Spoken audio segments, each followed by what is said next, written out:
ஹாய்மா, this is மகா. Exercise 12.1ல் first one பார்க்கலாம். பின்வரும் ஒன்றையொன்று விளக்கிய ABC மற்றும் D என்ற 4 நிகழ்ச்சிகளை மட்டும் கொண்ட ஒரு சோதனையின் நிகழ்ச்சிகளின் நிகழ்தகவுகள் சாத்தியமானவையா என தீர்மானிக்கவும்.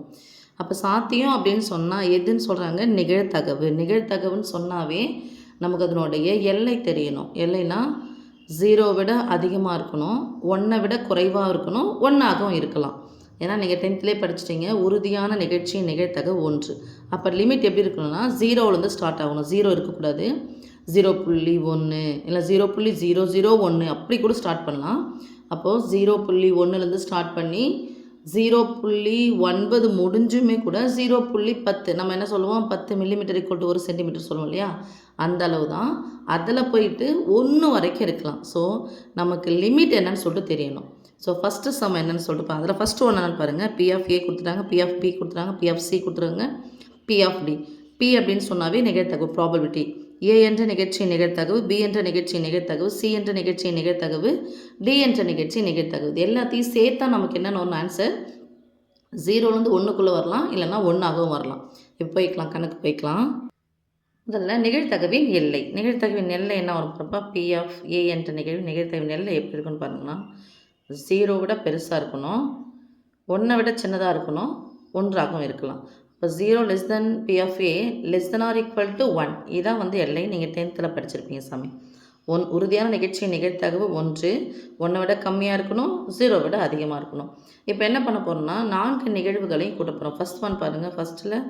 ஃபஸ்ட் ஒன் வந்து P of A = 0.15, P of B = 0.30, P of C = 0.43, P of D = 0.12. இப்போ எல்லாத்தையும் கூட்டிக்கலாம்.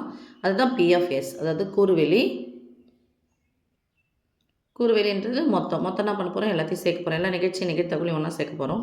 So P of S = P of A + P of B + P of C + P of D.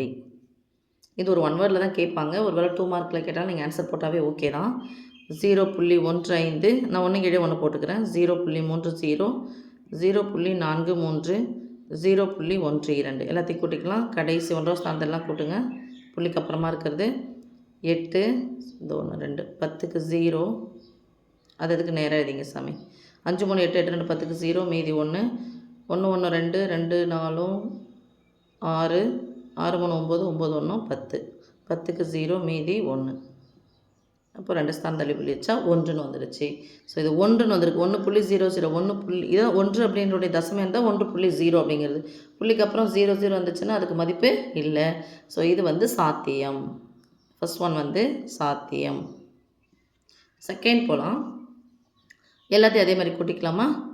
So 0.22, 0.38, 0.16, 0.34 எல்லாத்தையும் கூட்டிங்கன்னா 6 4 10, 8 2 10, 10 10 20க்கு 0, மீதி 2, 5 5 5 10 1, 11க்கு 1, மீதி 1, 1.10ன்னு வருது.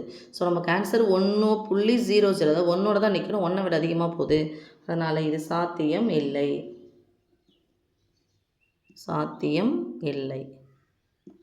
அதுக்கப்புறம் third one பாருங்கள் சாமி. P of A கொடுத்துட்டாங்க, P of B, P of C. இது ஏன் நான் படிக்கல, செகண்ட் ஒன் படிக்கல அப்படின்னு சொன்னால் எல்லாமே ப்ளஸில் இருக்குது, அதனால் நான் படிக்கவே இல்லை. 0 புள்ளியில் இருக்குது, அதனால் படிக்கவே இல்லை. இங்கே பார்த்தோம்னா 5 விட குறைவு, 5 விட குறைவு. இது வந்து தகுபின்னம், இதுவும் தகுபின்னம். பட் இங்கே என்ன குறி இருக்குன்னு பாருங்கள், மைனஸ் இருக்குது. நிகழ்தகவு எப்பவுமே நமக்கு மைனஸில் வராது. இதை பார்த்தோன்னே சொல்லிடலாம். P of C = -1/5. ஸோ இது சாத்தியம் இல்லைன்னு சொல்லிடலாம். ஓகேவா? Thank you.